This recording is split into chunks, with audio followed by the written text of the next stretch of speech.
কাজী আশিক এবং অনামস্তিত এবং প্রিয় উপস্থিতি, আসসালামু আলাইকুম ওয়া রাহমাতুল্লাহি ওয়া বারাকাতুহু। আল্লাহ পাক সুবহানাহু ওয়া তাআলা শুকরিয়া জ্ঞাপন করছি যার অশেষ মেহেরবানিতে ফেসিবাদ মুক্ত বাংলাদেশে ঢাকা বিশ্ববিদ্যালয়ে সিরাতের উপর আজকে সিরাত মাহফিল আয়োজনে আমরা উপস্থিত হতে পেরেছি, আলহামদুলিল্লাহ। এবং ইতিমধ্যে আমাদের স্যার আলোচনা করেছে, আমরা দেখতে পেয়েছি বিগত সময়ে ঢাকা বিশ্ববিদ্যালয়ে আমরা যখন কোরআনের আয়োজন করেছিলাম অথবা মিলাদুন নবী উপলক্ষে যখন আমরা আয়োজন করছিলাম, সেই আয়োজনে শোকজ করা হয়েছে শিক্ষার্থীদেরকে এবং বিশ্ববিদ্যালয়ের ডিপার্টমেন্টকে।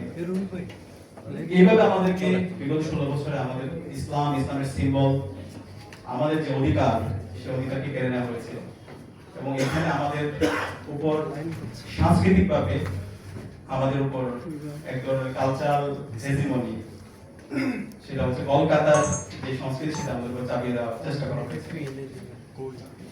তো আলহামদুলিল্লাহ আজকে জুলাই বিপ্লবের মাধ্যমে আমরা আজাদী পেয়েছি। আজকে আমরা স্বাধীনভাবে কথা বলতে পারছি, এদেশের মুসলমানরা আজাদী পেয়েছে এবং সকল মানুষ আজাদী পেয়েছে। সকল মানুষ মন প্রাণ খুলে কথা বলতে পারছে এবং আমরা ইসলামের কথা বলতে পারছি। আজকে আমরা শহীদের শ্রদ্ধার সাথে স্মরণ করছি। আল্লাহ পাক সকল শহীদের জান্নাতুল ফেরদৌস মেহমানসহ কবুল করুন, আল্লাহুম্মা আমিন। আমরা যদি আল্লাহ রাসূল সাল্লাল্লাহু আলাইহি ওয়াসাল্লামের সিরাত পড়ি, রাসূল সাল্লাল্লাহু আলাইহি ওয়াসাল্লামের সিরাত আমাদের সবকিছুই আছে। আল্লাহ তাআলা কোরআনের মধ্যে বলেছেন, লাকাদ কানা লাকুম ফি রাসূলিল্লাহি উসওয়াতুন হাসানাহ, তোমাদের জন্য আল্লাহ রাসূল সাল্লাল্লাহু আলাইহি ওয়াসাল্লামের মাঝে রয়েছে সর্বোত্তম অনুকরণীয় আদর্শ। আমাদের ব্যক্তিগত জীবন, সমাজ জীবন, রাষ্ট্রীয় জীবন, সব জীবন, প্রত্যেকটা কথা আল্লাহ রাসূল সাল্লাল্লাহু আলাইহি ওয়াসাল্লামের জীবনের মধ্যে আমরা খুঁজে পাই। আমরা যদি আল্লাহ রাসূল সাল্লাল্লাহু আলাইহি ওয়াসাল্লামের জীবনে দেখি, তিনি সবচেয়ে বেশি ফোকাস করেছেন জ্ঞান অর্জনের প্রতি। রাসূল সাল্লাল্লাহু আলাইহি ওয়াসাল্লামের উপর যখন ওহী নাযিল হয়, প্রথম যে ওহী নাযিল হয় সেটা হচ্ছে ইকরা, সূরা আলাকের প্রথম পাতায়, পড়ো তোমার প্রভু তোমাকে সৃষ্টি করেছে।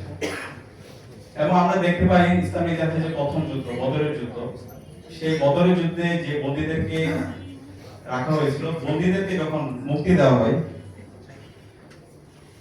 যারা মুসলমানদেরকে, যে সমস্ত বন্দীরা শিক্ষা দিচ্ছিল, তাদেরকে সবাইকে মুক্তি দেওয়া হয়।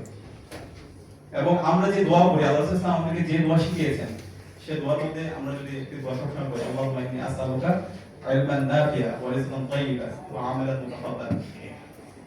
আমাদেরকে এমন দোয়া শিখিয়ে গেছেন যে এলমটা মানুষের উপকারের কারণ হয়। আমরা যারা বিশ্ববিদ্যালয়ের শিক্ষার্থী আছি, এখানে আমাদের অনেক বড় শিক্ষা আছে। আমরা